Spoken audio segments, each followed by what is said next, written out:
Hi, this is Jackie with the Workshop Pilates, and today I'm going to be showing you and breaking down the Mat Pilates series of 5. Don't worry if you're not very familiar with Mat Pilates, all of these exercises will be familiar to you. It is a great way to get in the entire core in just a few minutes with these 5 exercises, and they also flow really well into each other, so you don't have to remember them, or they're not hard to remember. Start off by doing 30 seconds of each exercise when you can, and then build onto it, adding 15 seconds maybe every day, or while we have a lot of extra time on our hands, maybe going back to back. Eventually we want to build up to being able to do about a minute for each exercise. So we're going to start lying down on our back. It's the easy part. And you'll hug your knees into your chest and just give yourself a little rock from side to side. We want to sort of identify neutral spine before we start to move. So you're going to bring your feet flat, and then your head is going to come down. From here, we're looking for a little lift in our low back. So you don't want it to be too big so that you feel like you're arching your back, but you don't want it to be imprinting through the spine either. And so when we get into our neutral spine, this is what we kind of want to maintain for our core stability through the entire series. We're going to start with our single leg stretch. So you're going to come up into a curl. We'll grab both knees into the chest just to find our neutral spine with the pelvis tilted. And then extend one leg out long. Cage the leg with your hands. This part gets a little tricky as you start moving, so if you lose it, don't worry about it. Outside hand is going to go on the outside of the knee. Inside hand is going to go on the inside of the ankle. You'll take a deep breath in and then switch. Pull the knee in. Try to keep the shin in line with the floor. Take a deep breath in here and switch. And the entire time that I'm moving here, I'm trying to maintain my neutral spine. So although I am pulling down through my low belly the entire time, I still have a slight lift in my low back. Let's just do a few more here. Last 2. Last 1. From here, hands will come behind the head for crisscross. As I come across the body here, I'm trying to think about my opposite rib cage going to my opposite hip, not just the elbow to the knee. So I'll rotate and then rotate to the other side. Although I am rotating through my upper body, I still have my neutral spine. And if my elbow can't touch, it's no big deal, especially if I'm thinking about my ribs the entire time. Let's just do 4. 3, 2, last 1. Pull the knees in. You can take a little rest here if you want. We're going to come back up for double leg stretch. So same thing, I want to kind of cage the legs so that I have alignment, especially trying to keep the heels lifted, and then pull the knees in towards my nose. We almost go into an imprint here. It's impossible not to with the knees this close, but we do want to try to be considerate of what's happening in that low belly.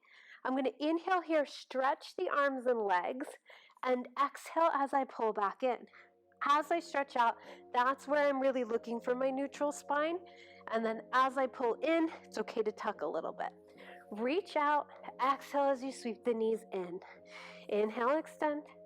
Exhale as you close that space between the ribs and hips. Let's just do 3. Last 2. And last 1. Pull it in. From here, we're going to extend one leg up, take the other leg out. Lift up a little bit higher in your curl here just so you have some leverage. And then for me, my toes like to turn out, so I'm going to make sure that that leg is parallel. I'll have a lot more access to my hamstring there. Take a deep breath in and switch the legs. Inhale to switch. Exhale to switch. As I lift the legs here, I'm trying to take momentum out of my movement. But if you want a little bit more, you can add a pulse at the top. Just try to keep your hips from rocking around everywhere on the mat. Let's just do 4, 3, 2, 1, and pull it in. I saved the worst for last, at least my least favorite. We're going to lower and lift the legs. So for me, to take my legs up to 90 is really difficult on my low back. I have to bend the knees here, and you might have to too, but a couple things that we want to watch for. As we start to move and hinge at the hips, we have a tendency to splay the ribs, right? Because we don't want our core to have to do this work for us. We'd rather use our back. So we're really focused on keeping the tailbone down and heavy here. That way I can pull my muscles across my waistband, and then I'm taking momentum out of the movement, right? I'm not just swinging my legs up. So from here, very mindfully, going to lower down my legs in my range of motion, so as much as I can without popping out my chest. And then exhale as you pull back up. You will notice that you don't have to move very fast or far to feel this if we're caged through the core. So if I want to make this harder and go to legs straight, I have a much harder time pulling back up without letting everything else kind of go to the wayside. Let's do just 3 more. As I lower my legs, I'm looking to try to flatten out across my hip bones. Last 2.